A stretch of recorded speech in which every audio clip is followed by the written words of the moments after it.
Welcome to our discussion of living with decisions. We know that the Jewish community at large, the rabbinic community, has taken this tremendous responsibility for itself and said, we are going to go in total conformity with the authorities, and we are going to cancel services. We're not going to have Kaddish, we're not going to have Kedusha, we're not going to have davening with a minyan, we're not going to have Kriyas Torah, we're not going to have Torah reading, we're not going to gather on Shabbos, and we are going to shut down the shuls. No minyans. In many cases, no one could console the mourners. They sit by themselves. People call them on the phone. It's a very draconian decision, and surely if this was what the Gedolei Yisrael, this is what the great authorities, Rav Hershel Schachter, Rav Mordechai Willig, Rabbi Yonah Rees of the CRC, and so many others have decided, then surely this is the decision that we live with, we're happy with it, we're at peace with it, we're not worried that, how come I didn't get to say Kaddish, I didn't get to do this.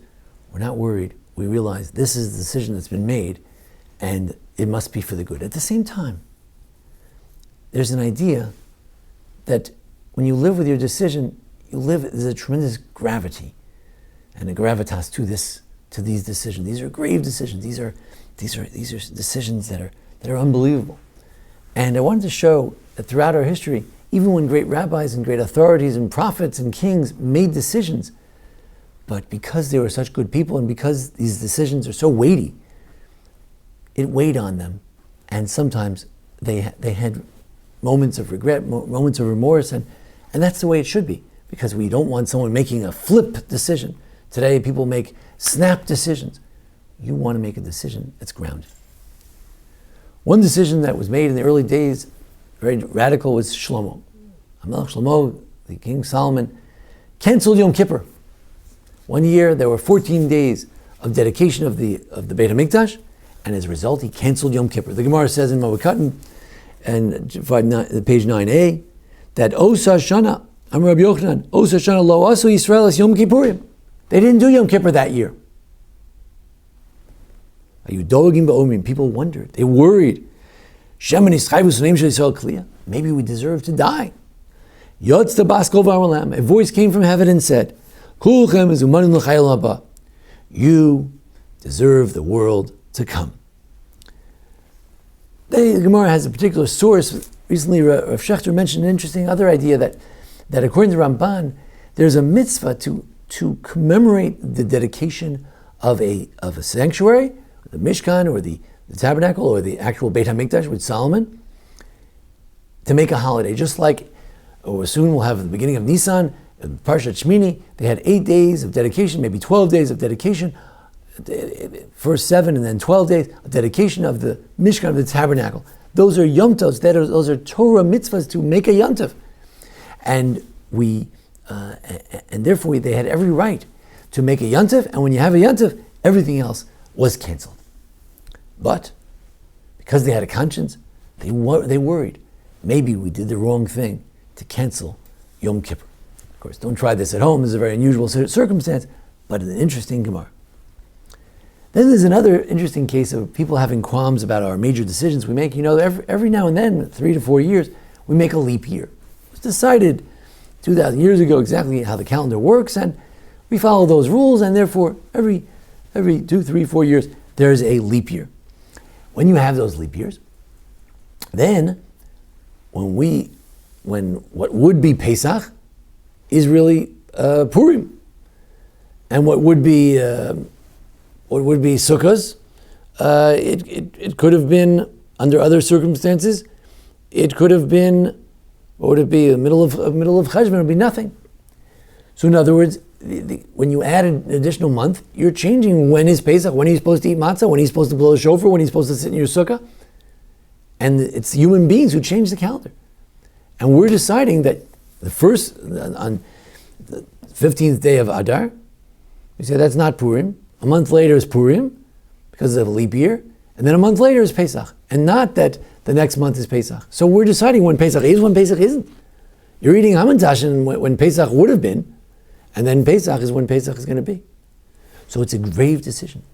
Says Rabbi Baruch Epstein, the author of the Torah Tamima, Sometimes he has controversial ideas. Sometimes Rabbi Soloveitchik didn't always like his ideas. He says that's why in the Musaf, during a leap year, we say L'chaparas Pasha. We say that we need extra atonement for our sins. What kind of sin? Well, it's true, Rosh Chodesh in general atones for sin.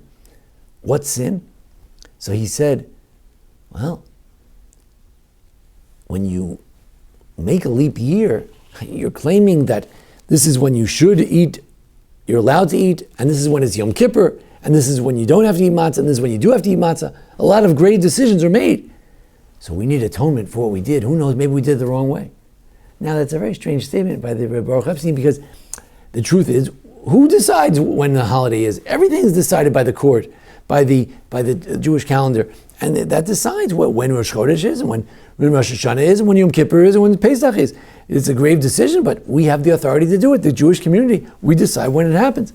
So it's kind of a strange thing, but one might suggest that that's all Rosh Chodesh is all about.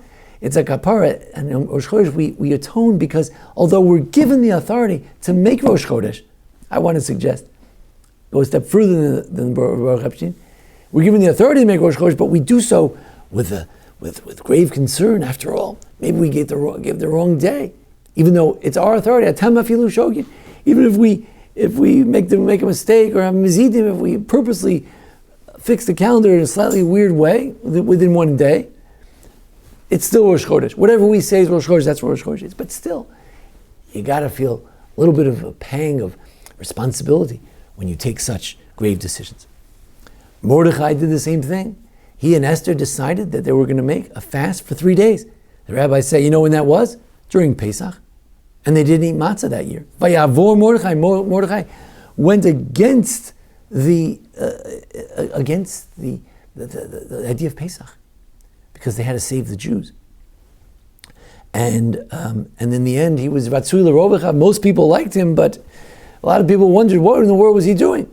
Mara'u al-Kacha. What is Mordechai up to?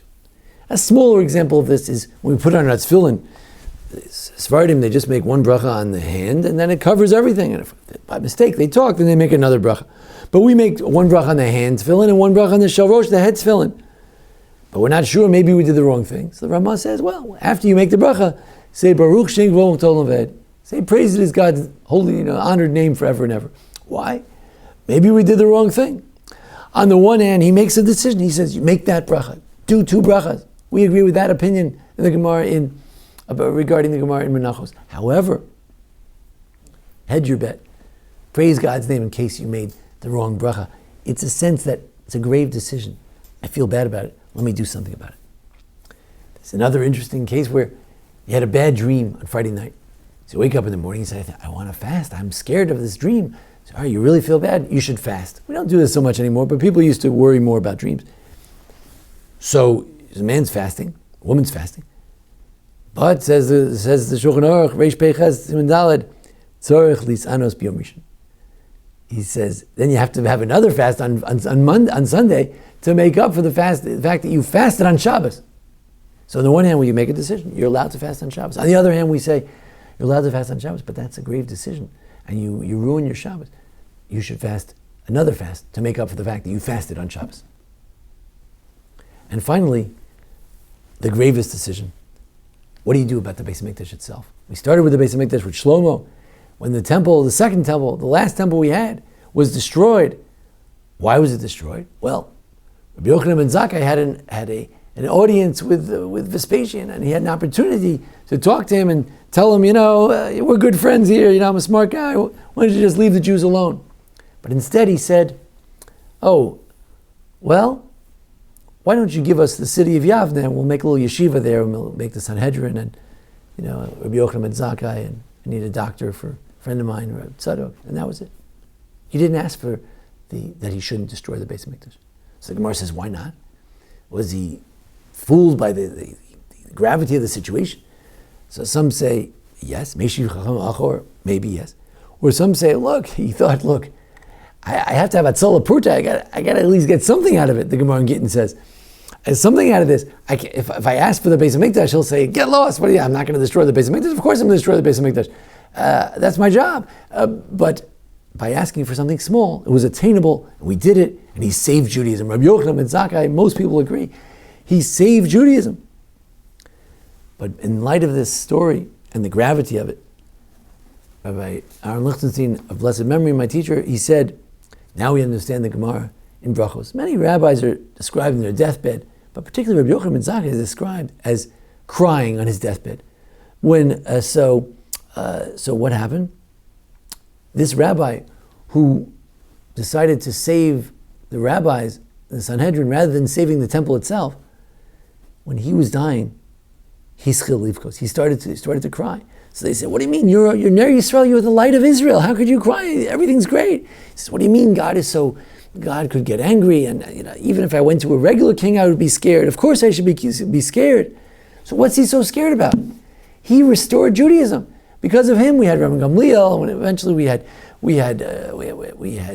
all the rabbis after Rabbi Gamliel, Rabbi Elazar, Rabbi Yeshua, Rabbi Akiva, and all his students. It all came from Rabbi Yochanan ben Zakkai. He saved Judaism. What is he worried about? He's going to go to God. He's going to say, "Oh, you're a real schlepper. You're just Rabbi Yochanan ben Zakkai." He's one of the greatest people ever. What was he worried about? Said Rabbi Aaron Lichtenstein, because he made a grave decision. He decided to save Torah instead of saving the people of Israel, the Jerusalem, instead of saving the temple itself, the Beis Hamikdash. It's a grave decision. And if you have any moral compunction, you feel bad about it. You worry about it. The decisions that have been made in the last few weeks by the greatest rabbis of our times, we go with them, we have confidence, we don't feel bad about it. We've been assured by these rabbis that we shouldn't feel bad about it, we should feel confident. This is what we do. We follow the advice of the authorities. We follow the doctors. We follow the government. We follow that which will prevent other Jews from other people from catching this virus, and some people might die. Even if a few people might die, we have to be careful about this. We feel confident in our decision. We didn't make the decision. The decision was made by great authorities, great doctors, great rabbis. We're fully confident. And yet, we worry like Rabbi Yochanan ben Zakkai. We sit and we worry. We canceled the minyan. We canceled the Torah reading. Canceled everything. We didn't say Kaddish. What are we going to do? Did we really do the right thing? The answer is yes, we did the right thing, because we only follow. You have to follow the judge of your time, or Shechter, or Willig. They are the judges of our time. They decided.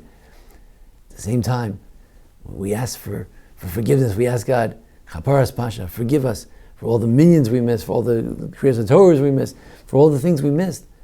And we should. And when they ring that bell and they say we can all go back to shul, we should run with greater zeal to say, oh my goodness, now I realize what I'm missing. And I'm so anxious to get back to shul, back to Torah reading, back to a minyan, back to Amen Yehish Rabbah, back to Kaddish and Kedusha. We'll look forward to that day. It should be soon, and everyone should remain healthy, and people should be spared any sorrow or anguish.